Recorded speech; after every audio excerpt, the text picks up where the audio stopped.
me arrodillo para conversar con Él, porque solamente Él es quien entiende mi clamor. Y mis palabras tal vez no sean tan bonitas, pero siento sus... Saludo muy especial para todos ustedes. Estamos en este momento dando inicio a la clase, la penúltima clase, porque dentro de 8 días estaremos terminando todo el proceso. Y en ese momento estamos enseñando todo lo que tiene que ver con la segunda parte del programa que hemos venido estudiando desde el mes de septiembre. En esta segunda parte vamos a trabajar muchísimo en cómo establecer un sistema de reuniones celulares o REFAN, o grupos pequeños, o grupos en las casas, rediles, o como usted quiera llamarla. Nosotros generalmente la estamos llamando reuniones celulares por el sentido de la duplicación que es mostrada claramente a través del sistema celular que Dios ha diseñado para el mundo vegetal, el mundo animal y nosotros los seres humanos. A través de una célula, esta cuando madura se convierte en 2 y esas 2 en otras 2 y sucesivamente. Hasta que una sola célula madre se convierte prácticamente en un bebé que nace a los 9 meses. Una célula se convierte en millones de células y son las que dan forma al ser humano en este caso. Pero nosotros también, en este nivel, Dios no va a variar su sistema de multiplicación. Entonces, también en la obra del Señor, Él tiene su sistema de duplicación. En ese momento comenzó con una sola célula que fue el Señor Jesucristo, y esa célula se fue multiplicando de tal manera que conformó un grupo de 12 personas que fueron seleccionadas entre las multitudes que lo seguían. Esas 12 personas al final se convirtió en 11 porque uno de ellos prácticamente se suicidó, se apartó y vendió al Señor. Todos conocemos la historia de Judas. Pero quedaron 11. Más adelante en el libro de los Hechos de los Apóstoles, capítulo 1, se muestra cómo ese personaje que salió fue reemplazado por otros para mantener siempre el número 12. El número 12 es un número de Dios, no lo discutimos. ¿Por qué 12? ¿Por qué no 11, ni 13, ni 15 o menos o más? Es el número que Dios ha diseñado para todos, 12 ancianos, 12 tribus, 12, estamos aquí hablando de los 12 discípulos, posteriormente los 12 apóstoles, así sucesivamente. Entonces el 12, en las reuniones celulares siempre se comienza con 2 o 3 personas. Un líder, como ahora lo vamos a revisar, y como ya lo vimos en la clase pasada, un líder y un auxiliar. Y se comienza con una familia donde se da inicio a la reunión celular. Generalmente es 1, 2, 3 personas, y bajo el trabajo de duplicación y el trabajo de ir a buscar los tuyos, aquellas personas que relacionan esas 3 o 4 personas con que se inicia una reunión celular, esas personas tienen familia, tienen amigos, tienen vecinos, tienen compañeros de trabajo, compañeros de estudio. Esas personas empiezan a ser invitadas a esa casa y las 3 o 4 personas posteriormente se convierten en 4 o 5 personas, más 7, 8. Cuando llega un número aproximadamente de 12, no necesariamente hay que esperar que llegue a 12. Se divide la reunión y quedarían, por ejemplo, un número de 12 podría quedar una de 5 y la otra de 7 para completar 12, o 2 de 5 o 2 de 6 para completar los 12. Pero hay casas más grandes, hay reuniones que tienen un espacio mucho más abierto y se puede tener 13, 14, 15 personas en una sola reunión. Al final, la idea es que esa reunión celular se vaya duplicando, multiplicando y se divida Ese es el objetivo principal de la Gran Comisión de Mateo 28, 18, 19 y 20. Cuando eso se sucede, viene algo que es supremamente importante para este manejo y es la formación de un sistema administrativo del programa celular. Inicialmente, cuando se comienza con una reunión celular, luego con 2, 3, 4, es muy fácil administrarlas.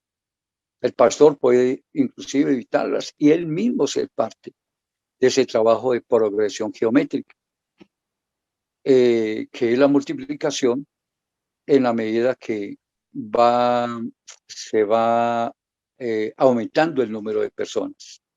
Esa progresión debe verse reflejada en la apertura de nuevas reuniones celulares. Hay una pregunta. ¿De dónde salen los líderes que van a dirigir esas reuniones celulares y que tienen que hacer parte del programa de duplicación? Por ejemplo, yo tengo una célula y se me multiplica por 2, pues yo necesito ese líder principal que estaba en esa reunión celular para que maneje una. Pero ¿y la otra quién la va a manejar? Por eso es importante que haya un director de reuniones celulares y un asistente de dirección.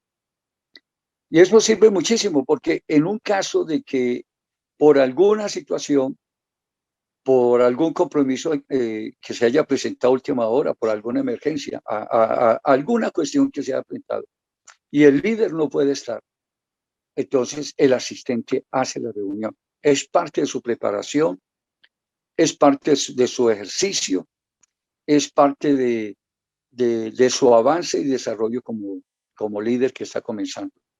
Y a la vez eso le permite el desarrollar sus capacidades, sus dones y sobre todo el conocimiento que debe ir adquiriendo en la medida que va desarrollando ese ministerio. Entonces, ¿de dónde salen estas personas? En la duplicación no hay problema. Pero ya vimos hace 8 días que es necesario, esa es la clase anterior, es necesario que en la iglesia local, la iglesia local puede ser una iglesia de 3, 4 miembros. No necesariamente tiene que ser una iglesia de 50, 100 o 200 personas. Si es una iglesia local que solamente tiene 3, 4 miembros, acuérdense que donde hayan 2 o 3 congregados, no solamente está la presencia del Señor ahí, sino que prácticamente es el inicio de una iglesia. Todos sabemos cómo funciona una obra misionera. Un misionero es enviado a un país. Solo está él, su esposa y sus hijos. Las organizaciones miran muy bien que no hayan muchos hijos para enviar a una persona a la obra misionera y las organizaciones sostienen ese grupo de personas, pero el ministro, el misionero que llega a un país, escoge una casa que tenga una buena sala y la primera dominical la hace él, su esposa y sus hijos. Seguramente la segunda y la tercera, pero ahí está el trabajo del misionero, salir a buscar vecinos, buscar conocidos, buscar la gente que hay alrededor, salir a los mercados, salir a la calle, salir a los contornos públicos y empezar a contactar personas e invitarlas a esa reunión que está celebrando en su casa. Entonces, eso lo hace un misionero. Pero no hay que olvidar que nosotros también somos misioneros. Una persona que abre una reunión celular, un líder y su compañero, están cumpliendo la obra de una misión. Son misioneros. No, pues que apenas hay 2 o 3 y eso qué obra, qué iglesia va a ser. No, es una iglesia de 2 o 3. El trabajo del líder es empezar a evangelizar, a predicar, a contactar, a buscar personas, para que esos 2 o 3 se conviertan en 5, 7, 10, 12. El misionero, cuando ya tiene un grupo de 20 o 30 personas en distribuidas en varias reuniones. Entonces, cuando ya tiene, ya es cuando se contrata un local. Nunca nosotros como organización no estamos contratando locales sin tener una persona. Eso es un gasto oneroso, servicios y una serie de cosas. Generalmente se comienza a través de reuniones en las casas y se hacen no una, dos, tres, cuatro, ya cuando haya un grupo. Entonces ya entramos todos nosotros a mirar cómo apoyamos a ese líder para que tenga un lugar donde llevar las personas, donde tener o mantener ese grupo de personas, ya en el caso en un lugar mucho más adecuado, con sillas y todo, todas las cosas que se necesitan para dar inicio a una obra. Esa escuela que se establece, ya dijimos que tiene 2 meses y medio, 2 horas semanales, es una escuela cíclica, es decir, terminan los 2 meses y medio, sale un grupo de personas a cumplir el trabajo de la apertura de nuevas reuniones celulares. Pero terminado ese proyecto de 2 o ese programa de 2 meses y medio, comienza otro. Y a los 2 meses y medio comienza otra. Prácticamente en el año se hacen 4 escuelas de formación de discípulos con el objetivo de enviarlos a abrir nuevas reuniones celulares. Si el pastor o la iglesia o el grupo que hay ayuda en la apertura de ese grupo de personas que van a facilitar una casa para que en su casa se haga una reunión celular y se hace campañas, programas, contactos, para que cuando termine la escuela de los 2 meses y medio haya un grupo de casas dispuestas a recibir uno de esos líderes, capacitados, esos líderes entrenados, discipulados para esta buena obra, como es llevar el mensaje del Señor, como lo hizo el pueblo del Señor, la iglesia del Señor, en sus comienzos. La iglesia creció en las casas, se desarrolló en las casas y al final habían miles. El número no se podía contar, dice la palabra del Señor. Entonces, en este sentido es supremamente importante que tengamos en cuenta que el sistema de administración debe ser un sistema práctico, sencillo y que se pueda hacer un seguimiento. Entonces, al comienzo no es difícil cuando un pastor está manejando 3, 4, 5 células. Él mismo la está manejando. Y tiene su equipo que le ayuda a administrar este programa. Pero cuando ya en la iglesia hay, ya el grupo se crece, hay 10, 20, 30, 40 células o reuniones celulares, hay que establecer un sistema administrativo que lo tiene este manual, que lo hemos llamado Cómo hacer las reuniones celulares. Hay un capítulo, entonces mi recomendación, como queda grabado, si ustedes van a anotar, pueden anotarlo también.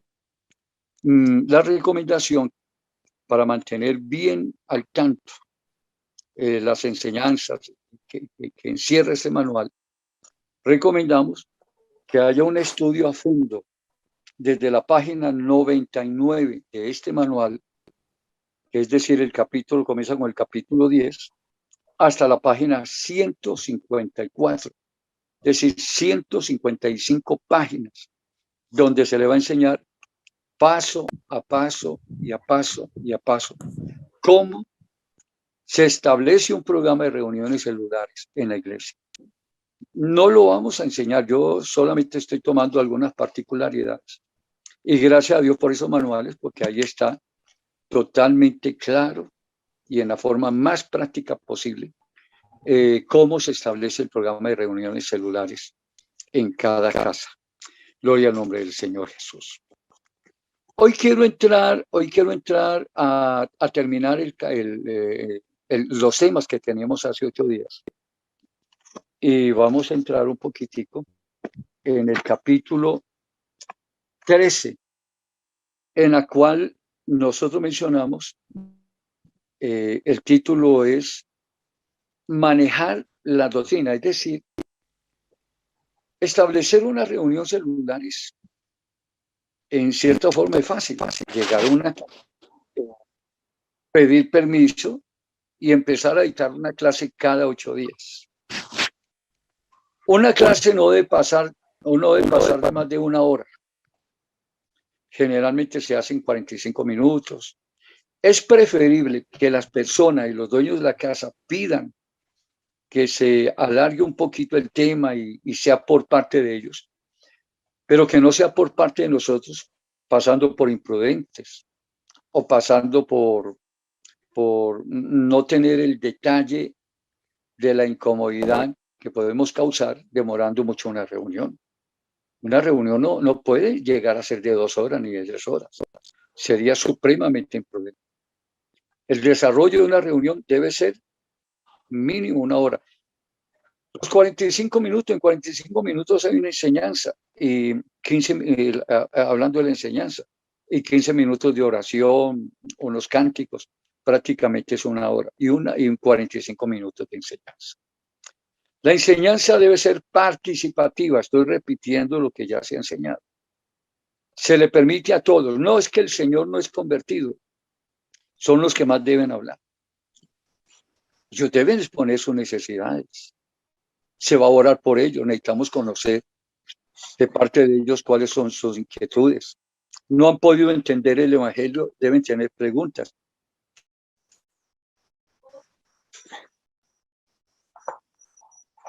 Y la reunión se hace por las personas que están asistiendo a esa reunión y no son convertidos. Es por ellos que nosotros hacemos la reunión. Que ellos pueden participar en diferentes actividades dentro de una reunión. Todos deben hablar, todos deben participar. A ellos les va a gustar mucho ser tenidos en cuenta. Generalmente son personas aisladas, comprometidas con su trabajo y tienen tantas actividades que permanecen, tienen una vida social, permanecen aislados y tienen una vida social muy poco abierta. Hay que permitir que ellos hablen. Las enseñanzas deben ser totalmente prácticas. Aquí nos enseñan cosas raras. Y la Biblia tiene cosas raras. Empezar a hablar que la bestia que salió y el cuerno pequeño, que la estatua de Daniel y una cantidad de cosas, genealogías y una cantidad de cosas que nada tiene que ver con el plan de salvación.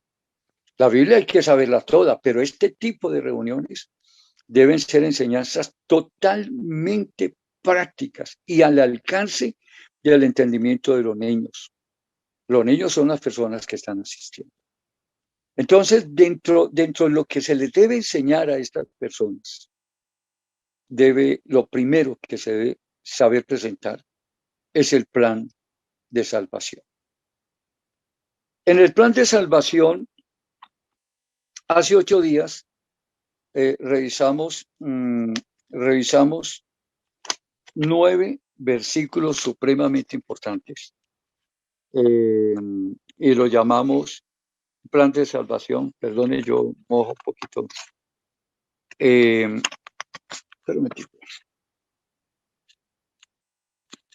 Revisamos en la página número 124 de la parte superior tres cosas necesarias para presentar el plan de salvación. Si yo le voy a presentar el plan de salvación a una persona, yo primero tengo que mostrarle que él necesita una salvación. Si yo llego con la salvación directa, él va a decir que no la necesita, que él se siente salvo, que no ha matado, que no ha robado, que cuando se muera le hacen su responso y entonces lo van a sacar del purgatorio y lo llevan al cielo. La gente tiene miles de justificaciones para pensar que están bien o que están salvos, que no necesita una salvación. Es la barrera con la que nos enfrentamos generalmente cuando estamos presentando el plan de salvación. Pero mostrarle a la persona que él necesita salvación, en otra palabra, que la salvación es necesaria, es supremamente importante, es nuestra introducción. Eso fue lo que hizo Pedro. Les planteó todo lo malo que habían hecho, porque ellos eran inocentes de la muerte del Señor, y inclusive Pedro le dijo, ustedes mataron al Señor, mataron al autor de la vida, los hizo conscientes. Entonces, cuando estamos presentando un plan de salvación, tenemos que mostrar que esa persona o esas personas necesitan reconocer que ellos necesitan reconocer que necesitan, perdone el pleonasmo, esa salvación. Ellos necesitan saber que no tienen la salvación. Y hay 3 textos. Todos han pecado. Yo tengo que mostrarle, aquí no hay excepción, todos. Por muy bueno que se sientan, todos han pecado según la justicia de Dios. Romanos 3:23. Y es cortico aprender ese texto. El otro texto es: el pecado produce muerte. Toda persona, si todos han pecado, y los que han pecado son dignos de muerte, por cuanto todos pecado, están destituidos de la gloria de Dios. No hay salvación para el pecador. Entonces le estamos haciendo ver al pecador su real condición y a la luz de la Biblia. Hay otro texto muy importante para completar los 3. No hay justo ni aun uno, es decir, nadie puede justificarse ante Dios. Romanos 3:10 y el 11. Esta es la primera parte de cómo presentar un plan de salvación de bolsillo, cortico. Si usted lo aprende de memoria, no necesita una Biblia. En el momento, generalmente nosotros abrimos la Biblia y les mostramos. Pero acuérdense que los primeros predicadores, los primeros discípulos del Señor, la iglesia primitiva no tenía una Biblia para mostrar lo que dice la Biblia. Pero tenemos el privilegio de tenerla. Si la llevamos en el momento, lo podemos hacer. Si no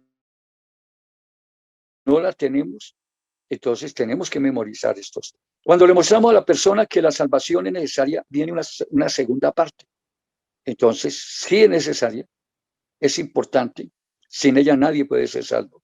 Pero entonces en la segunda parte le mostramos que aunque es necesaria, nosotros la tenemos.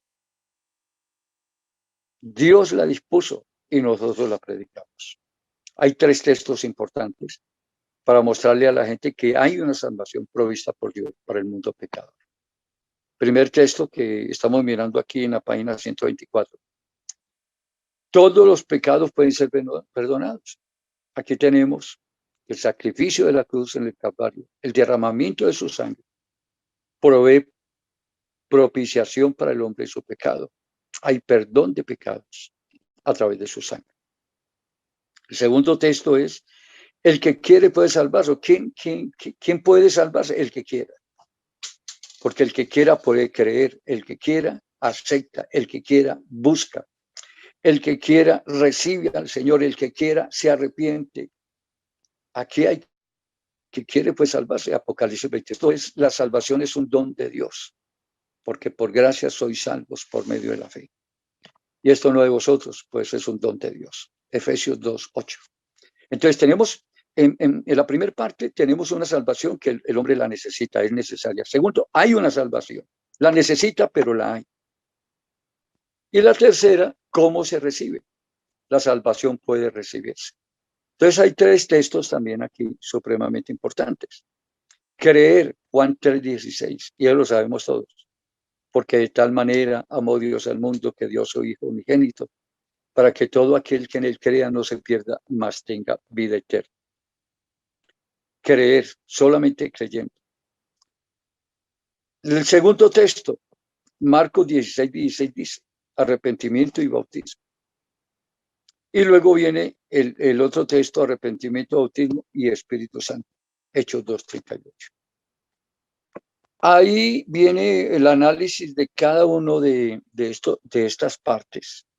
Más adelante usted lo va a poder observar simplemente leyendo, está muy bien explicado. Después que a una persona se le explica el plan de salvación, la persona acepta que es necesitado de una salvación.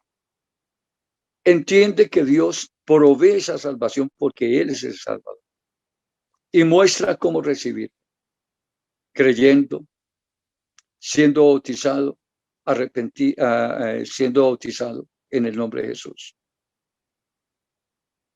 A través del arrepentimiento, el bautismo en el nombre de Jesucristo, para el perdón de los pecados y el recibimiento del Espíritu Santo, que es la consecuencia final de arrepentirse, bautizarse y recibiréis el don del Espíritu Santo. Cuando esa persona empieza a inquietarse, se le está mostrando la gracia del Señor, se le está mostrando una salvación que es fácil de adquirir. Entonces ya vienen otros temas importantes que hay que explicarles a fondo a esas personas. También en la página 126 comenzamos explicando sobre el arrepentimiento. Aquí hay un detalle interesante. Aunque este es un manual de procederes, es un manual de procesos para el establecimiento del programa de reuniones celulares en una casa o establecerlo a nivel de iglesia, estableciéndolos en las casas.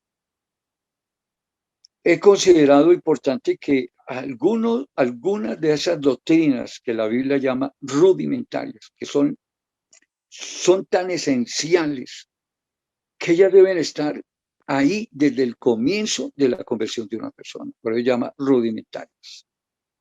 Comienzan desde el momento en que una persona se empieza a acercar a Dios. Y comenzamos con el arrepentimiento. Entonces, ahí hay un espacio. Por ejemplo, aquí hay una cantidad de versículos, bastantes versículos que hablan sobre el arrepentimiento. Y yo como ejemplo lo voy a tomar. Entonces, aunque este es un manual de procesos, también hay contenido importante. Y de aquí en adelante, pues la idea es ampliar. Ahí está Google, están los diccionarios bíblicos, están las enciclopedias bíblicas, están y Google tiene toda la información que usted quiera. Google es la más grande enciclopedia, biblioteca que hay en el mundo. Todo lo que usted quiera saber de la Biblia o de cualquier texto de la Biblia, Google se lo aclara, se lo explica. En Google está hasta cómo armar una bomba atómica, si la persona tuviera todos los elementos.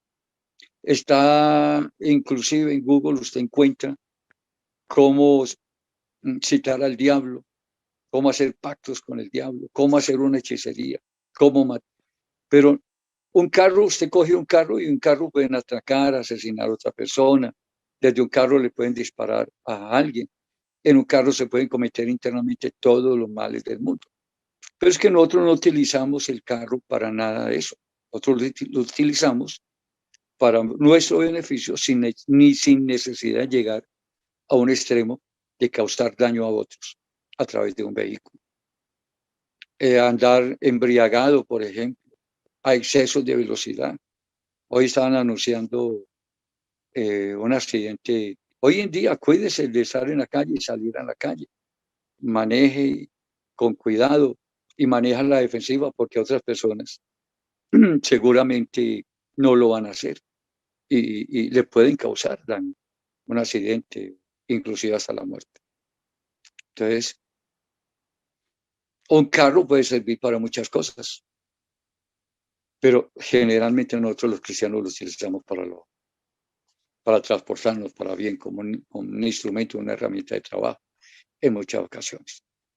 Entonces, los diccionarios, las enciclopedias y todo esto tiene cosas para todo, porque al final de cuentas es una enciclopedia. Y Google es una enciclopedia, pero nosotros la consultamos para las cosas buenas, para nuestro conocimiento, para aumentar los conceptos, que en este caso son muy cortos, y yo quiero leerla para que usted se den cuenta, en el caso del primer tema que vamos a tratar, que está en la página 126 del manual, cómo hacer la reunión celular. Y comenzamos con arrepentimiento. Por ejemplo, aquí dice, el arrepentimiento es sentir pesar o tristeza por haber ofendido a Dios y no volver a hacerlo. Son las dos cosas. Arrepentimiento, por ejemplo, si uno dijera, el arrepentimiento es sentir pesar o tristeza por haber ofendido a Dios, y lo dejamos así, eso no es arrepentimiento. ¿Cuánta gente va a la iglesia y llora y clama porque ha ofendido, porque ha pecado, porque ha hecho una cosa y otra, y sale a la calle y vuelve a lo mismo? Y a los 8 días vuelve a la iglesia a pedir por lo mismo. Se nota que hay gente que todo el tiempo está pidiendo perdón por lo mismo, porque no se ha arrepentido. El verdadero arrepentimiento es completo.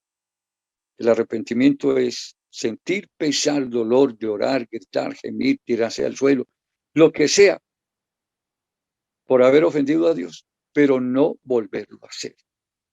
Ese es el verdadero acto de arrepentimiento. El arrepentimiento es dar la vuelta atrás de su camino del pecado y volverse hacia Dios. Y ahí está el texto, Hechos 26, 18 al 20. El arrepentimiento produce 3 clases de cambio. Mire, lo dice el manual, es una forma de ayudarle a ustedes, para que en el mismo manual ustedes encuentren una idea. Usted, además de esto, consulten. Vuelvo y repito, usted tiene muchas personas para consultar. Consulten con los diccionarios bíblicos, por decir. Pero entonces yo aquí les estoy dando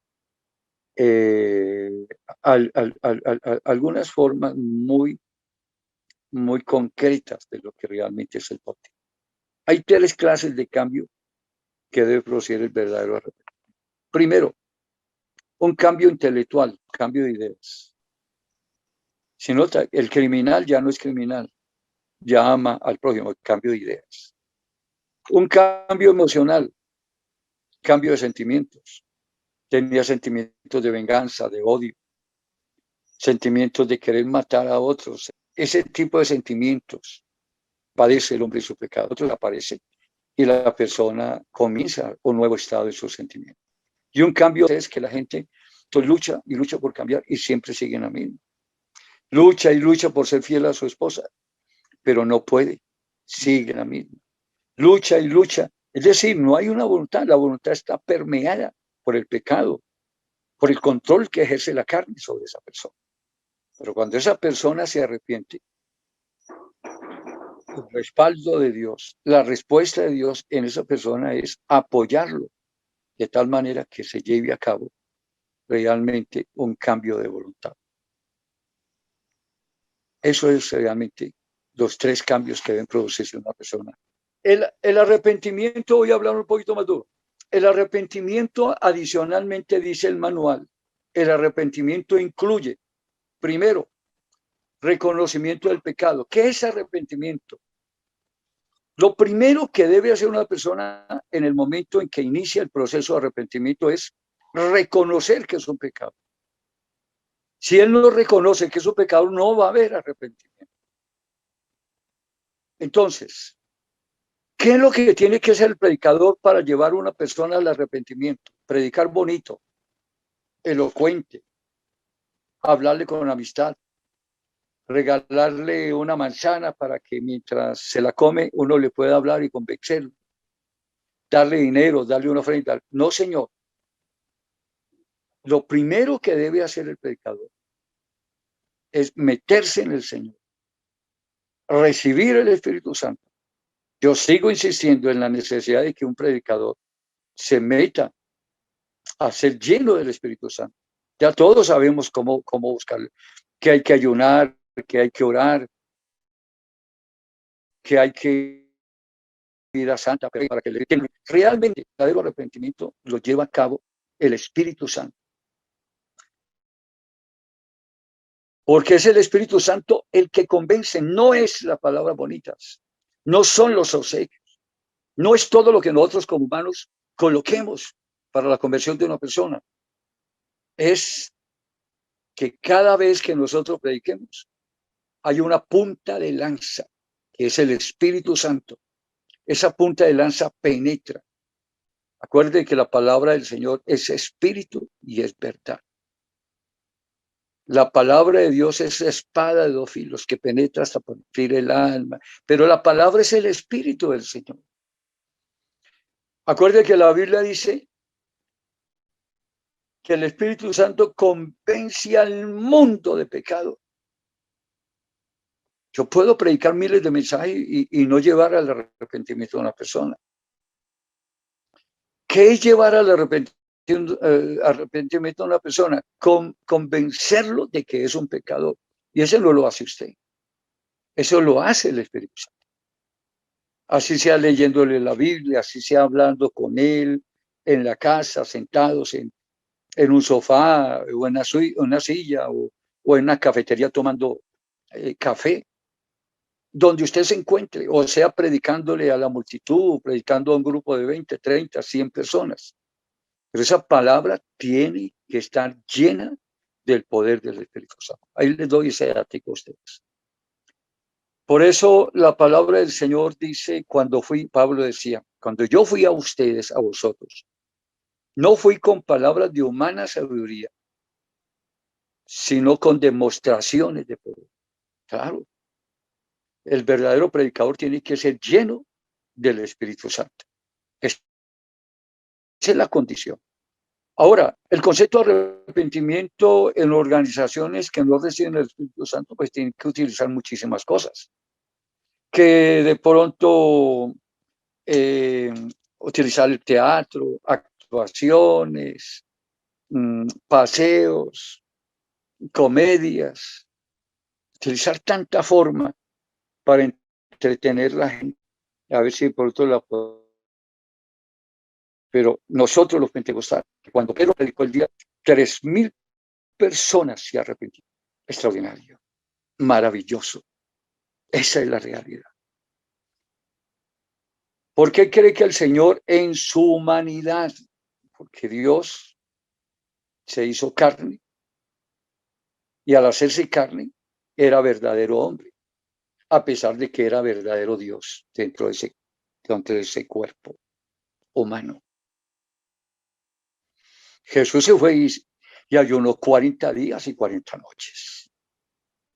Eso fue extraordinario. Se necesita mucha unción para echar fuera demonios, como lo hizo el Señor. Como cuando dice la Biblia, cuando llegó la noche trajeron a él muchos endemoniados, muchos. ¿Cuántos? Muchos. Si hubiera sido 3, 4, 5, como el caso de los leprosos, que se contaron a pesar de que era un buen número, pero aquí dicen muchos, es decir, no es fácil contar y registrarlos en la Biblia. Entonces, el concepto del escritor sagrado es que él vio mucha gente que trajeron enfermos. Y dice, con la palabra echó fuera a los demonios y sanó a todos los enfermos. Realmente el Espíritu de Jehová está sobre mí. Esa fue la profecía respecto a Jesús. Digo, el Espíritu Santo está sobre mí, por tanto. Y empieza a hablar de los cojos andan, los ciegos ven, los sordos oyen, los muertos son resucitados. Y eso fue lo que Jesús le dijo a los mensajeros de Juan el Bautista. Cuando estaba en la cárcel y envió a sus mensajeros, a sus servidores, para que le preguntaran al Señor acerca de si él era el que había de venir o había que esperar a otro. Jesús no le dijo, sí, soy yo, dígale, soy yo. Simplemente le dijo, reaccione, piense. Miren lo que yo, díganle las cosas que yo hago, lo que ustedes han visto que estoy haciendo en las calles. Vuelve y le dice, los cojos andan, los ciegos ven, los sordos escuchan, y a los muertos es predicado, a los muertos resucitan, y a los pobres les es anunciado el evangelio.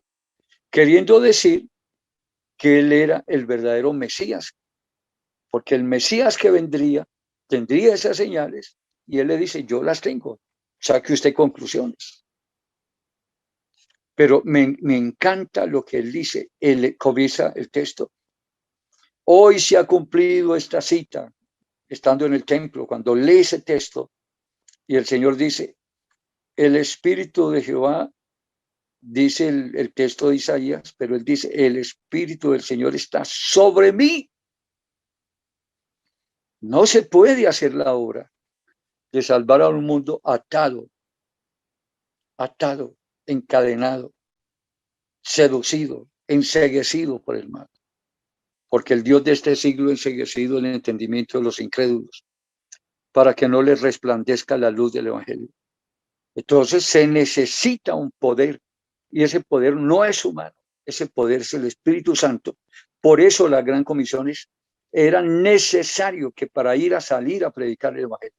El Señor les dijo, no se vayan de Jerusalén hasta que no sean investidos del poder y recibiréis Bueno, lo primero que debe haber en el arrepentimiento, cuando estamos hablando de arrepentimiento, lo primero es que la persona logre reconocer el pecado. Marcos 2:17. Pero el que lleva a reconocer, a convencer al hombre que es un pecador, es el Espíritu Santo. Por eso me detuve un poco en explicarles la importancia de que el predicador sea lleno del Espíritu Santo. Cuando yo era más joven, yo me hacía una reflexión. ¿Por qué hay pastores que predican y la iglesia se les llena? ¿Por qué hay predicadores que tienen más éxito que otros? Serán talentos, serán ciertas capacidades, pero uno reconoce que en el caso de la conversión de las almas no son capacidades humanas. Hay algo de parte de Dios. No, la razón es esta. Hay gente que ora mucho más que otros. Y realmente la búsqueda de Dios no se puede medir. Hay gente que la sed de su alma. Hay personas que no se conforman con simplemente predicar un mensaje cada 8 días. Hay gente que busca de forma bastante profunda. Y de ahí encontramos gente que ora mucho más que mucha gente que uno conoce como predicadores. De ahí es el efecto, de ahí es el de su predicación, de ahí es el resultado como pastores. De ahí simplemente es el resultado de grandes congregaciones. Es la relación que ese pastor tiene con el Espíritu Santo. O es que Dios hace asesión de personas y a uno les da más y a otro menos. No, el Espíritu Santo es sin medida. Que puede llenarse 3, 4, 5 porciones del Espíritu Santo si usted quiere buscarlo. O puede tener nada y simplemente sus palabras ser huecas y llevárselas al viento cuando predique. El efecto de un buen predicador es tener al Espíritu Santo consigo. Y tener al Espíritu Santo consigo lo determina el grado de intensidad de búsqueda que tenga ante Dios por ser lleno del Espíritu Santo. La cantidad de ayuno, la cantidad de horas de oración, la cantidad de humillación y búsqueda incesante hacia Dios. Ese es el secreto de los grandes predicadores. Yo conocí a un gran predicador y me quiero referir al hombre que yo conocí como predicador más lleno del Espíritu Santo que yo había visto en mi vida, el hermano J.M. Cardoso. El rostro no era normal, era un rostro brillante. Siempre se reflejaba la gloria de él. Él comenzaba a predicar y su cuerpo se envolvía en una luz. Dicen de él que él pasaba por una acera y al frente venían otros y la gente recibía el Espíritu Santo en la calle. Era un hombre supremamente lleno del Espíritu Santo. Y la pregunta que uno se puede hacer es ¿por qué a él Dios le da tanto y por qué a los demás poquito? No, hay que conocer la historia de su vida privada. Hay que conocer un poquito de su vida de devocional personal.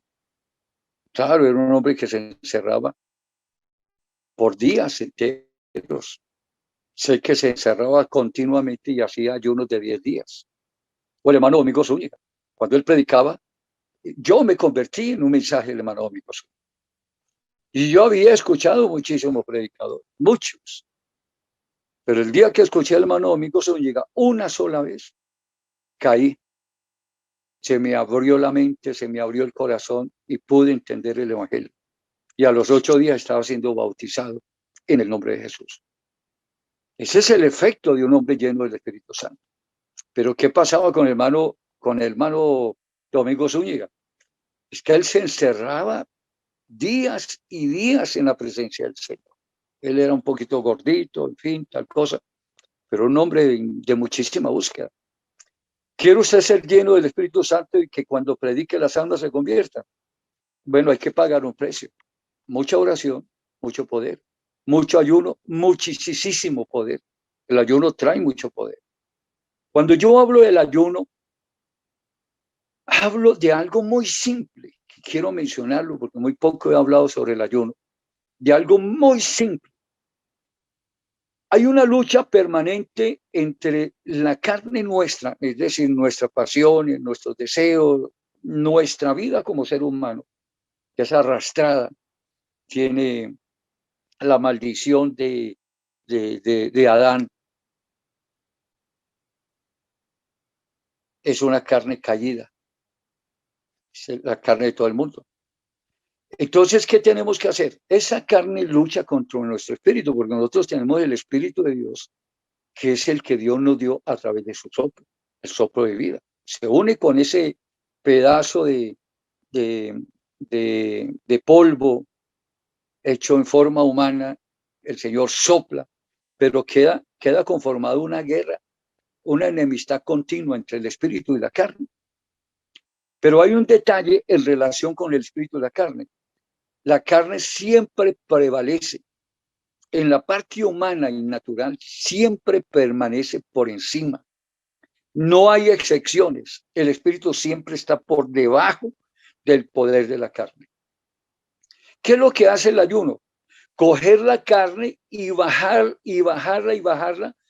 hasta que el espíritu quede arriba. Cuando el espíritu queda arriba, se forma uno solo con el Espíritu Santo. Ese es el secreto del ayuno, simplemente.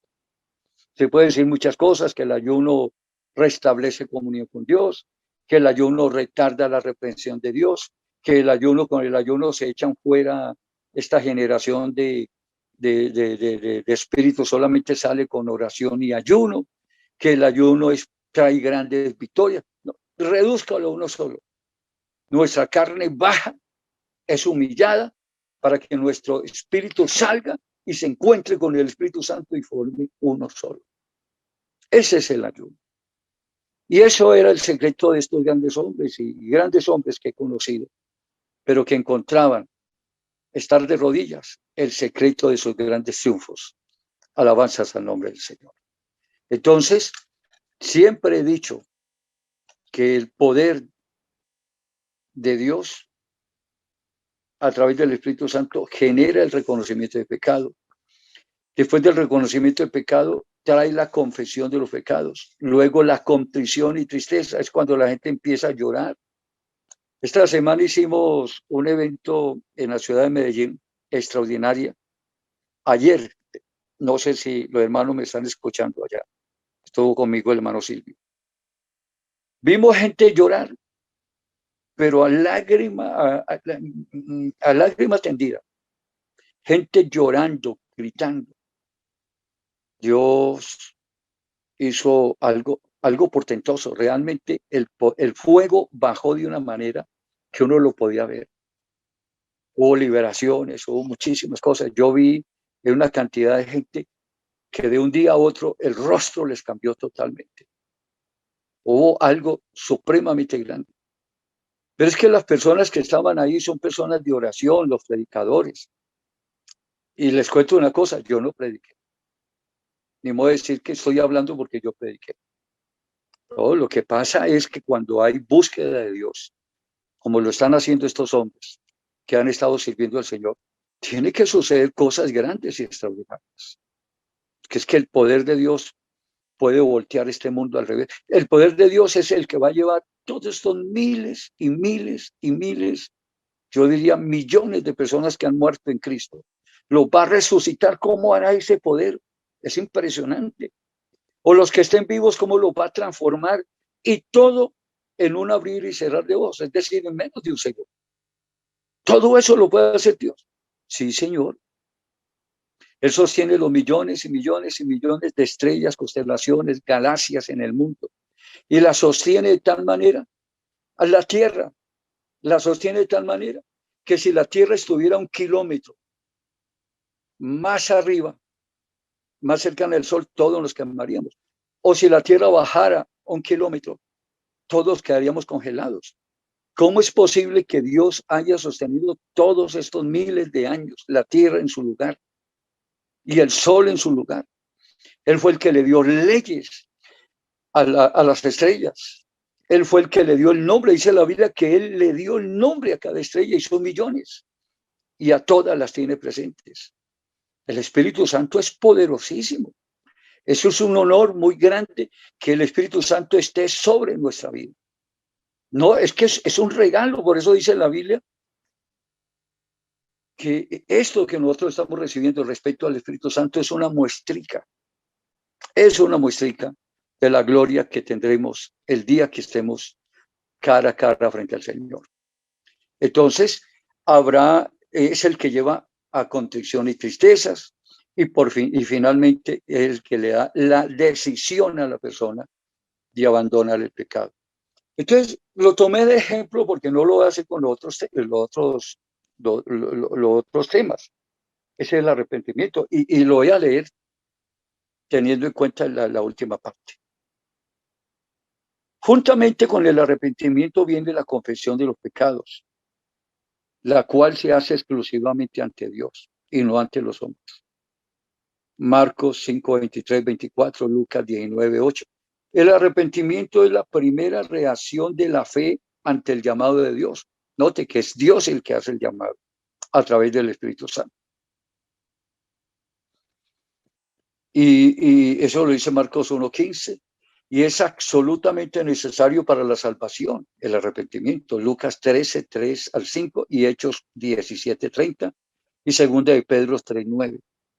Sin el arrepentimiento, el bautismo no tiene valor. Una persona puede hacerse bautizar y no cumple el primer paso, el bautismo sirve para nada, es cero. Para que el arrepentimiento realmente lleve al bautismo y que el bautismo tenga valor, debe ser un arrepentimiento sincero, en que sienta dolor y tristeza por haber ofendido a Dios y no lo vuelva a hacer. Ese es el verdadero efecto de la obra del Señor a través del Espíritu Santo en la vida de una persona. Y finalmente dice, el arrepentimiento, el bautismo no tiene eficacia y sin este no se puede recibir el Espíritu Santo. Es un fuego, eso es un engranaje. Lo primero y lo elemental, lo esencial, lo primero es un verdadero arrepentimiento. El arrepentimiento lleva al bautismo en el nombre de Jesucristo. Y el arrepentimiento y el bautismo en el nombre de Jesucristo es lo que lleva al Espíritu Santo. Entonces, este primer tema, que se llama arrepentimiento, sigue otro, el bautismo del Espíritu Santo. Ahí están los textos, no lo voy a leer. Ahí está, para que lo lea. Luego viene el nuevo nacimiento. ¿Qué es nuevo nacimiento? Luego algo supremamente importante, la justificación. Esto sí que es importantísimo, la justificación. Y en la justificación tenemos que tener claro varias cosas. Para que entendamos bien qué fue lo que Jesús hizo en la cruz del Calvario. Él es Dios, ¿cierto? Él es soberano. Él puede tomar las decisiones que quiera. Y Él es Dios. Él es autónomo. Su majestad le permite hacer lo que Él quiera. Inclusive Jeremías decía, es que la boca de Dios sale lo bueno y también sale lo malo. Salen los juicios de Dios. ¿Por qué lo dice de esa manera? Porque en la naturaleza de Dios hay muchas facultades. Dentro de esas facultades hay dos que son supremamente relevantes, importantísimas. Porque Dios es amor, porque Dios es sabiduría, porque Dios es inteligencia, porque Dios es omnipotente, porque Dios es omnisciente. Son las facultades, mm, las capacidades de Dios, como usted lo quiere entender. Dios es todo eso. Él es uno, pero tiene todo eso. Dios es amor, y la Biblia lo dice, Dios es luz, es más accesible. Dios y muchas cosas más. Dios es multiplicación. Pero de todas esas capacidades que Dios tiene, hay dos. Y esas dos se contradicen. Eso es algo, es una de las cosas más grandes y más difíciles de entender. Dios es juicio, es decir, Dios es justicia, pero Dios también es misericordia. Dios pudo haber dicho, bueno, voy a dar un decreto universal, el hombre pecó, el hombre es malo, el hombre es todo eso, y mi misericordia dice que el hombre quede perdonado ya, y todos quedan limpios. Entonces la justicia de Dios dice, ¿cómo así? Señora misericordia, acuerde que yo también existo. Si usted como misericordia lanza un decreto y que todos los hombres queden perdonados sin haber pagado ante la justicia, ante mí, sin haber pagado lo malo, eso hace a Dios injusto. Porque justicia es pagar a cada uno lo que merece. Si trabajó un día, páguele, no le pague mediodía. De ahí que la Biblia habla de los obreros y de los patrones injustos. Por eso a Dios no le gusta que nadie le trabaje gratis, porque Él es justo. Por eso dice el obrero es digno de su salario. Dice que no dará sin recompensa el que abre las puertas del templo y enciende la luz del altar. Dice, no quedará sin recompensa. Dios todo lo paga. Paga lo malo a través de su juicio, pero su juicio también permite pagarle al hombre por sus hechos. Por eso no nos debe quedar la menor duda que en el momento del levantamiento de la iglesia, cuando estemos presentes ante el gran tribunal de Cristo para recibir los galardones, cada uno va a recibir lo que realmente hizo y mereció por lo que hizo. Entonces, la justicia no permitía que Dios perdonara a los.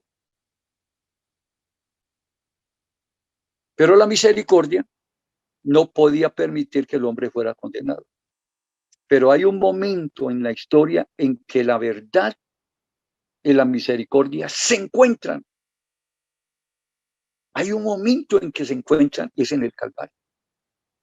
De la misericordia lleva a Cristo a morir en la cruz del Calvario y la justicia queda satisfecha.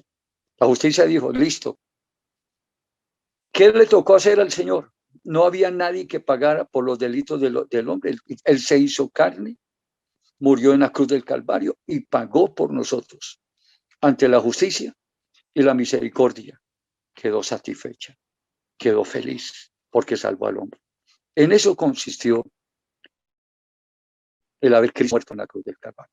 Por eso la justificación es una doctrina hermosísima, porque la justificación nos hace santos delante de Dios. Si hubo uno que pagó por todos nuestros delitos, la justificación nos hace libres de esos delitos. Otro pagó por nosotros. En eso consiste la noticia que tenemos que llevar al mundo. Luego sigue la adopción. La adopción es importantísima. ¿Por qué razón? Porque el que se arrepiente se hace bautizar en el nombre de Jesucristo y recibe el Espíritu Santo, se convierte automáticamente en hijo de Dios, es adoptado como hijo de Dios. La gente puede decir, no es que yo soy hijo de Dios, no, es criatura de Dios, que va rumbo al infierno, por cuanto todos pecados están destituidos de la gracia de Dios. Esa es la realidad de la vida del ser humano. Alguna vez le dijeron al Señor, Señor, usted viene a hablarnos de sus cosas, una cosa, pero es que nosotros somos hijos de Abraham. Y el Señor les dijo, ¿qué hijos de Abraham? Vosotros sois hijos de vuestro padre, el diablo, y los deseos de vuestro padre queréis hacer. Y él ha sido homicida desde el principio y no ha permanecido en la verdad, porque no hay verdad en él. Y cuando habla mentira, de lo suyo habla, porque es mentiroso y padre de la mentira. Entonces, los hombres no son hijos de Dios. Qué pena. Son criaturas que van a ir al infierno. Y luego el infierno es el lugar donde morirá y esperará a ser lanzado en el lago de fuego. Esa es la predicación que nosotros tenemos que afanarnos a predicar, especialmente en este último tiempo. Viene una nueva pandemia, nos van a encerrar nuevamente, nosotros seguiremos en la calle predicando ese evangelio, que nos van a cerrar, que porque la ley lo dice y que las autoridades lo dicen. Consideren ustedes si es justo obedecer a los hombres y antes que a Dios cuando hay un mundo perdiéndose afuera. Tenemos que predicar este evangelio. Pedro y Juan los azotaron y les impidieron y les prohibieron. Nosotros tenemos que seguir predicando, así sea por las redes, así sea. Nosotros no tenemos restricciones, porque Dios nos dio la libertad y somos hijos de esta libertad. Soy libre para predicar, para vivir, para ser salvos. Alabanzas al nombre del Señor. Luego viene la santificación. Nosotros, dice, a los suyos vino y los suyos no le recibieron. Pero a los que le recibieron y a los que creen en su nombre, les dio potestad de ser hechos hijos de Dios. Entonces, tenemos que ser realistas. La Biblia habla muy claramente de los hijos de los impíos. Dice la Biblia que los hijos de los impíos, así estén casados, son inmundos. ¡Qué horror! Pero Pablo lo dijo. A veces nosotros en nuestros templos presentamos a los niños de la gente inconversa, pero no revisamos lo que la palabra del Señor nos dice. Nosotros llevemos a esa pareja que se convierte a Dios, entregue su vida a Dios. Y nosotros queremos comenzar a predicar como nosotros queremos y queremos manejar el orden de las escrituras conforme a nuestros propios criterios. No, Señor, si vamos a presentar hijos a Dios, tienen que ser hijos de personas convertidas. Pero si hay uno convertido y el otro no, el convertido santifica al otro y los hijos, en ese caso, son santos. Mire, tenemos que entender que la adopción es difícil, muy compleja, muy dura. Y el mundo puede decir, yo soy hijo de Dios. No, es una criatura de Dios. Para ser hijo, tiene que creer en su palabra y ser bautizado, arrepentirse, ser bautizado en el nombre de Jesucristo. Alabanzas al nombre del Señor. Luego viene una doctrina que llama la santificación. Eso ya ahí está para que la lean, es hermosa esa doctrina. Porque ¿cómo es posible que un ser humano caído, con todas las equivocaciones, con todas las malas inclinaciones a que nos lleve este cuerpo, como decía Pablo, el mismo Pablo que era un hombre santo? Y él decía, miserable de mí, ¿quién me librará de este cuerpo de muerte? ¿O quién me librará de este cuerpo de muerte? No podemos decir que nuestra santificación y porque hemos recibido el Espíritu Santo o porque hemos sido bautizados en el nombre de Jesús. La Biblia dice el bautismo que nos corresponde a esto, el bautismo que estamos hablando en el nombre del Señor, que corresponde a lo que estamos hablando, a esto, ahora nos salva, nos trae salvación, pero no quita las impurezas de la carne, sino por la aspiración de una buena conciencia.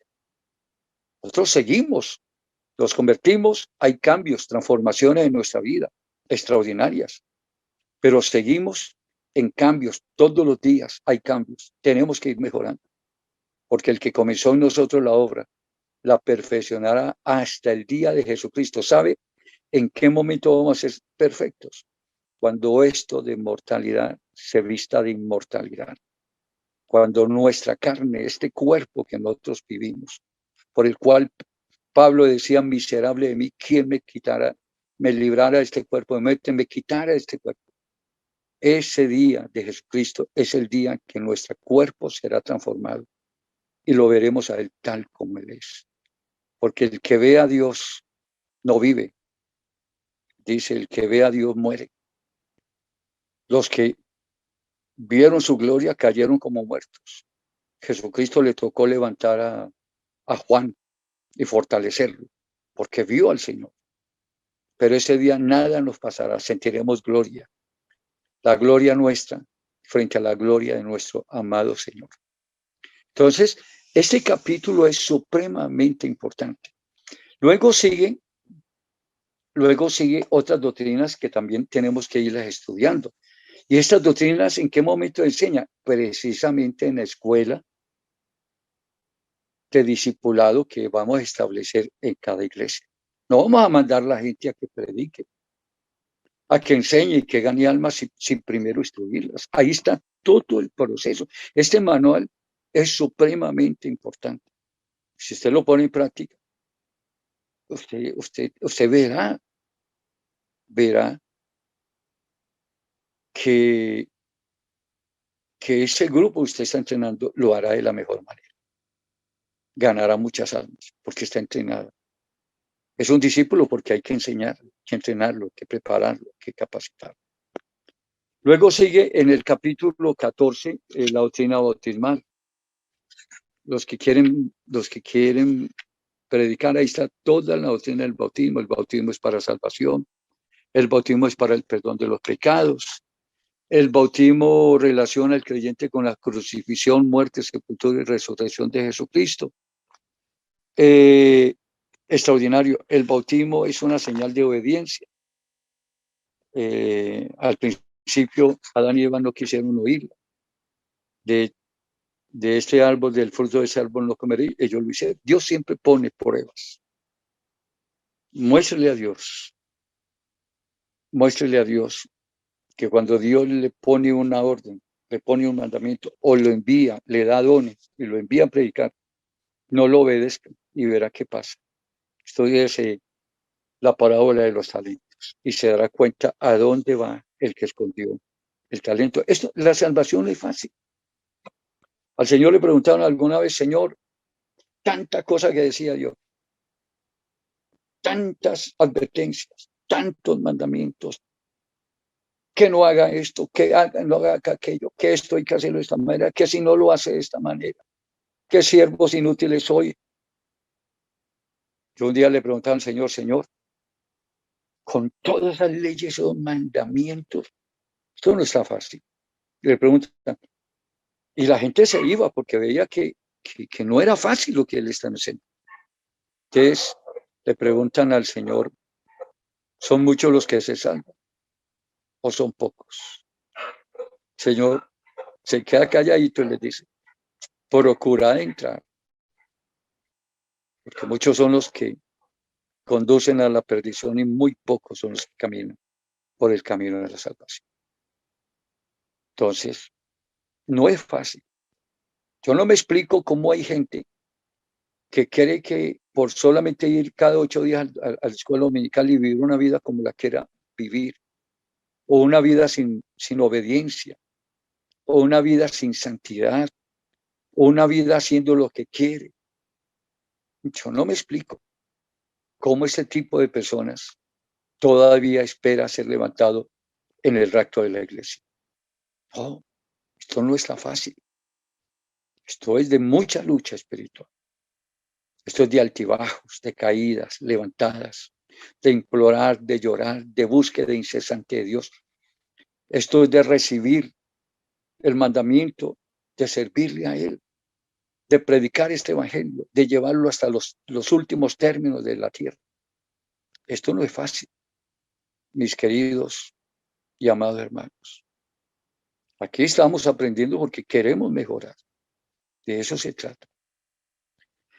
Luego entramos al capítulo 15, que es el último capítulo. Y ese capítulo dice preguntas elementales. Las doctrinas que nosotros hemos visto, el arrepentimiento, el bautismo en el nombre de Jesucristo, el Espíritu Santo, la justificación, la adopción, santificación. Aquí la doctrina del bautismo es un solo capítulo. Todo lo que tiene que ver con la doctrina del bautismo en un solo capítulo. Todo eso es elemental. Generalmente nosotros ya lo sabemos y hasta los nuevos creyentes, pero ahí están.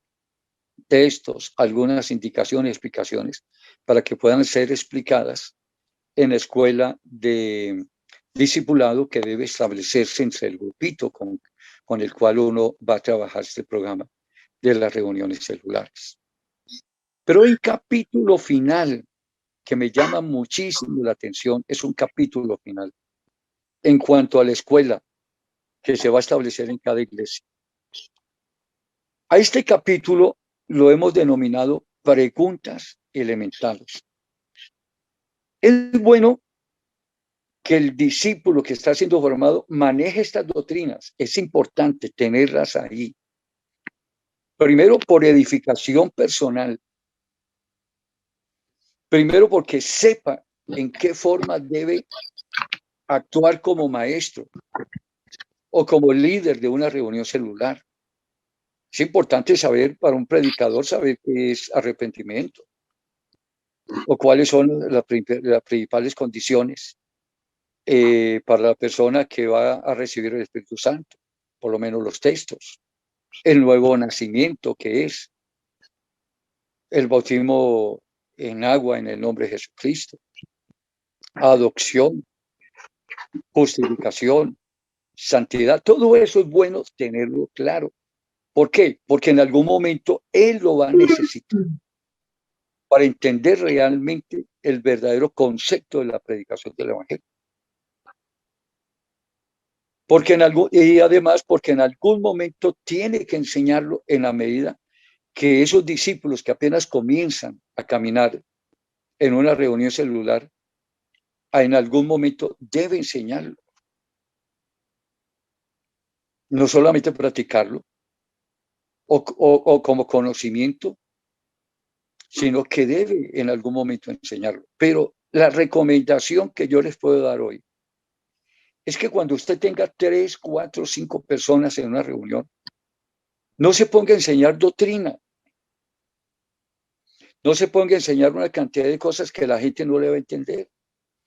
A veces no les entiende ni uno, que lleva 10, 15, 20 años oyéndolas, y a veces no las discurrimos, las analizamos, ni siquiera a veces ni las practicamos. Y se las vamos a enseñar a un bebé que apenas está empezando a oír de Jesús.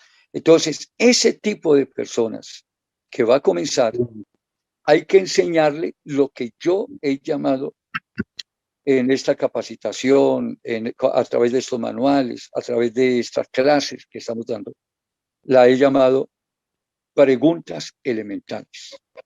Y es facilito, estas sí las debe dominar usted muy bien, porque estas preguntas en las personas que apenas están comenzando el inicio de su vida, en el inicio de su vida cristiana, que es cuando están oyendo por primera vez acerca del Señor y de la salvación. A estas personas alguna vez las vamos a oír preguntándonos cualquiera de estas preguntas. Y las voy a leer todas y luego trato de explicar una por una porque tengo un pequeño tiempo para hacerlo. Entonces tenemos, dentro de las preguntas elementales, aquí hay un comentario y yo quiero leer. Preguntas elementales, es el capítulo 15, se encuentra en la página 135. Y dice, si hacemos seguimiento a una persona que apenas comienza a asistir a la iglesia o a las reuniones celulares, en fin, o apenas estamos empezándole a hablar del Señor y de la Biblia, notaremos que sus primeras preguntas están relacionadas con los aspectos más elementales, como decía el Señor, rudimentarios, como decía Pablo, rudimentarios de su vida cristiana. ¿Cuáles son sus primeras preguntas? Imagínense en este momento, ¿cuáles son las primeras preguntas que usted se hizo cuando empezó a ir al primero, segundo, tercer curso? O lo invitaron a una reunión, o alguien comenzó a hablar. ¿Cuáles fueron las primeras preguntas?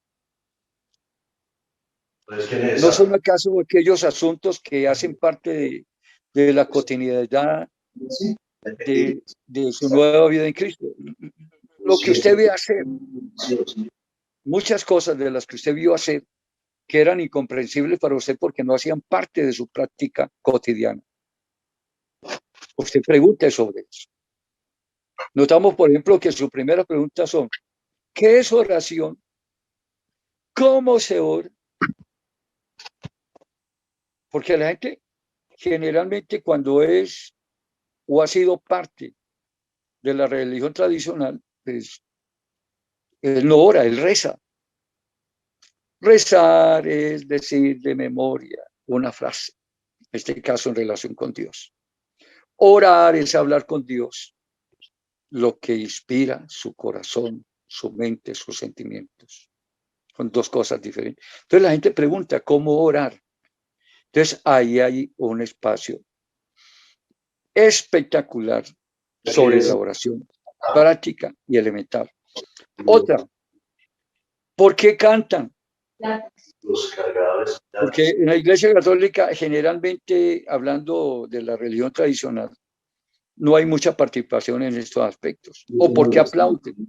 Nosotros cantamos coro aplaudiendo. Nosotros estamos alabando a Dios, estamos aplaudiendo. Y hay una cantidad de textos donde se habla de aplaudir al Señor como parte de nuestra celebración en la adoración a Dios. Es hermoso los textos, más que todo en el libro de los Salmos. Otra pregunta, cuando pasan a recoger la ofrenda, ¿y por qué recogen ofrenda?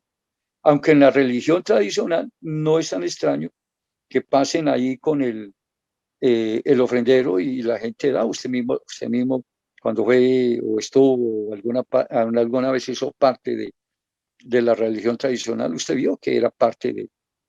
Pero sin embargo, la gente quiere saber un poquito de por qué hay que ofrendar. Y así sucesivamente hay una serie de preguntas que tenemos que estar muy preparados. Y vamos a comenzar con la primera. ¿Por qué oramos? Pues comencemos con la primera hasta donde nos dé el tiempo. Entonces la primera pregunta que se hace, ¿por qué oramos? ¿Cómo oramos? ¿Qué es oración? Cosas de ese tipo. Dice, el diccionario bíblico ilustrado Vila Santa María define la oración como la elevación del alma a Dios. Hermoso, ¿no? Y dice, adorarlo, alabarlo, darle gracias, pedir perdón o misericordia y pedirle favores. Todo hace parte de lo que es la oración. La oración es el ofrecimiento de las emociones y deseos del alma hecho a Dios por el hombre. Juan 16, 23 al 27, estoy citando ya la Biblia. Es la comunicación del corazón del ser humano con Dios. Porque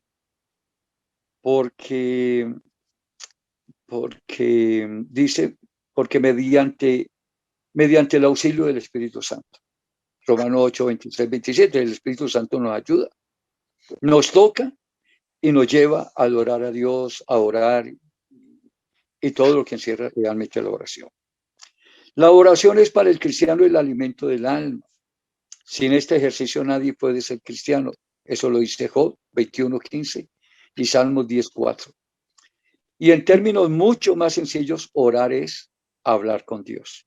Mire, todas las explicaciones las da el manual como una ayuda. No estamos mandando a una persona a liderar una reunión sin haberlo entrenado. Esto hay que enseñarlo en la reunión, en las reuniones o en las clases de la Escuela de Formación de Líderes, que son 2 horas semanales por 2 meses y medio. Serían 10 clases prácticamente, de 2 horas. Con el sentido de orar se utilizan frecuentemente expresiones tales como desear, atraer la gracia de Dios. El sustantivo derivado significa ruego, suplicante y con lágrimas. Decir y hablar, llamar. Se oraba generalmente en voz alta. Gritar, gemir, llorar, abrir el alma. Todo eso son formas de expresar una oración a Dios.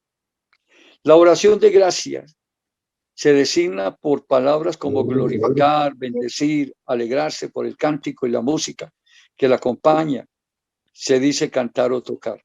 El principal fundamento de la oración es la presencia de Dios. Salmo 16:7, Salmo 139, 7 al 10. El israelita del Antiguo Testamento podía orar a Dios por el pacto establecido entre su pueblo y Dios. Había un acuerdo concordante entre Dios y entre el pueblo. En el caso de nosotros, es exactamente lo mismo. Pero ya en este caso no es por pacto, es por gracia. Dios no oye al pecador, pero si alguno se arrepiente, mire lo que dice la Biblia, y hace su voluntad, a ese oye. Es mucho más fácil que el pacto que había entre el judío o el israelita con Dios. Nosotros la tenemos mucho más fácil. Postura corporal en la oración. Por la característica postura corporal que se toma en las oraciones se dice inclinarse, dice el texto de la Biblia. Como se saludaba a personas, uno se inclina la cabeza, baja la cabeza en señal de reconocimiento. Postrarse cuando uno se tira de rodillas. Arrodillarse, postrarse de rodillas y con la frente en tierra. O simplemente arrodillarse. ¿Ustedes creen que se puede orar de pie? O simplemente extender las manos o levantar las manos. Se puede orar estando acostado. Bueno, ese sería el colmo de la pereza, pero si usted se levanta a medianoche, hasta de orar, la Biblia habla de meditar en la cama, en Dios. Claro. Claro. Hay muchas formas. ¿Cómo oró Cristo en la cruz? De pie, estaría de pie, postrado, clavado, pero oró en la cruz del Calvario. No importa la forma como se ore, pero ore, conéctese con Dios. Establezca una perfecta y una fina relación con Dios. Aquí se menciona la oración en el Nuevo Testamento. ¿Por qué aplaudimos? Luego sigue el segundo punto, ¿por qué aplaudimos? Ahí está la oración en el Nuevo Testamento, oración a los discípulos. Ahí está para que usted lo estudie. Yo estoy tocando la lectura de algunos puntos. Ahora sigo, ¿por qué aplaudimos? Es bueno saberlo. La gente nos pregunta, a mí me han preguntado, y eso del aplauso, que no sé qué, a la gente no lo entiende. No tiene que estar preparado y si alguien los pregunta, poderle responder correctamente a la luz de la Biblia. ¿Por qué aplaudimos? Son de las primeras preguntas que la gente hace.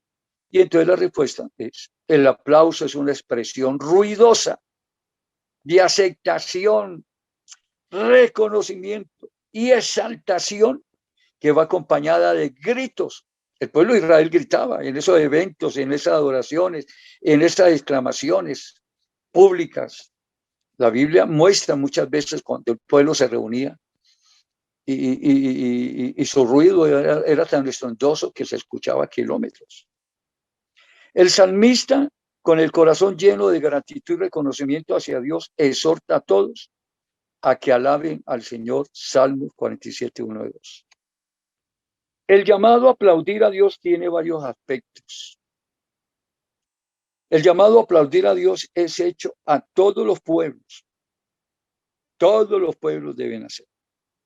Y esta expresión es, sin lugar a dudas, una profecía relacionada con la conversión de los gentiles a Cristo. Acuérdense que si hay fiesta en el cielo, hay fiesta en el cielo cuando un pecador se arrepiente. Entonces, imagínense ese estruendo que se hace en los ángeles cuando estamos bautizando a una persona o cuando esa persona ha tomado la decisión de seguir a Cristo. Alabanzas al nombre del Señor. Entonces, sigo con los siguientes puntos. El llamado a aplaudir a Dios inicia con una actitud muy peculiar de la iglesia, batir las manos. Es aplaudir. En señal de no contener el entusiasmo. Cuando uno está muy entusiasmado, uno aplaude. Y si uno aplaude a un gobernador, a un presidente, a una persona importante de esta vida, cuanto más al Señor de señores y al Rey de reyes.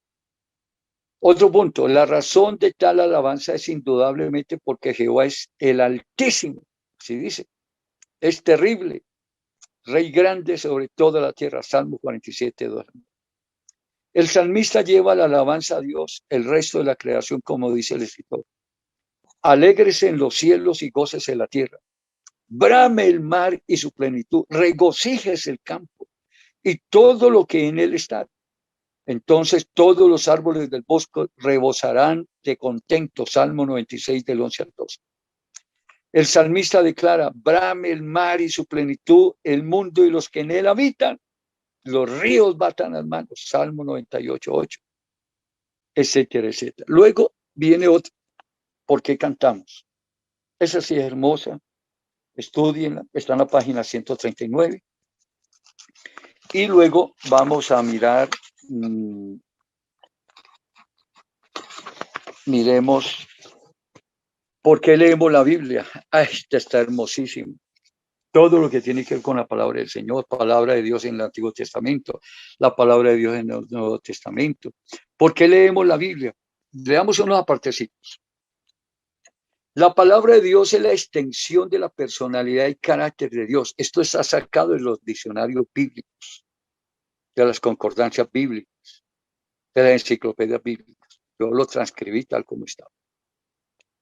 Es la extensión de la personalidad y carácter de Dios. Es su palabra. Es la extensión, es lo que se extiende. Y está investida de autoridad divina. Por tanto, debe ser acatada y obedecida. Sigo pensando, esta semana estoy reflexionando mucho. Cómo las organizaciones han dejado la palabra de Dios para inventar su propia palabra, leyes, doctrinas, mandamientos, estatutos, reglamentos. Y hoy en día los reglamentos son más importantes que la palabra. Jamás permitan que la palabra sea hecha a un lado. Todo lo que usted haga, hágalo con base en la palabra. Y usted tendrá la bendición. Por la palabra echó fuera a los demonios, dice la Biblia, y sanó a todos los enfermos. La palabra de Dios es permanente, no cambia. Los que dicen, no, es que la palabra de Dios hay que ajustarla a los tiempos porque los tiempos han cambiado. Que hoy en día tenemos que tener este criterio porque hoy en día la humanidad vive de esta manera, entonces la palabra hay que ajustársela a ellos. Mentiras del diablo. El cielo y la tierra pasarán, pero mis palabras no pasarán. Que se ajuste el mundo a la palabra, pero la palabra jamás debe ajustarse a las condiciones del mundo. Entonces la palabra es sagrada, hágala valer. La Biblia dice que contendamos fervientemente por la fe en esta palabra. Y hay muchos textos extraordinarios, vea que hay una cantidad de textos, pero le quedan a ustedes trabajo. Ahora un punto, ¿por qué asistimos a la iglesia? Veamos un espaciecito ahí. Una de las más grandes bendiciones de todos los creyentes es el privilegio de hacer parte del pueblo de Dios y permanecer en su comunión en torno a la presencia del Señor. Mateo 18:20. El salmista David habla sobre esto cuando dice: mira cuán bueno y cuán delicioso es habitar los hermanos juntos en armonía. Es como el buen óleo sobre la cabeza, el cual desciende sobre la barba de Aarón y baja hasta el borde de sus vestiduras, como el rocío de Hermón que desciende sobre los montes de Sión, porque allí envía Jehová bendición y vida eterna. Salmo 133. Todo esto hace parte del propósito de Dios, que los pueblos y los reinos se congreguen en uno para servir al Dios vivo. Salmo 102.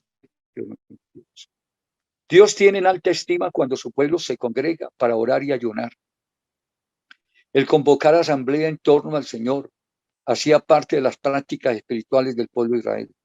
Joel dice: tocar trompeta en Sión, proclamar ayuno, convocar asamblea, ese era el pueblo, convocar asamblea, reunir al pueblo, santificar la reunión, juntar a los ancianos, congregar a los niños y a los que maman. La reunión de dos o tres creyentes en torno al Señor trae su presencia. Mateo 18:20. Cada creyente se convierte en el leño que junto a otros leños da intensidad al fuego espiritual de Cristo. La exhortación apostólica de Hebreos, que es el texto que todos manejamos, dice: no dejando de congregarnos como algunos tienen por costumbre, sino exhortándonos, y tanto más cuando veis que aquel día se acerca. Hebreos 10:25.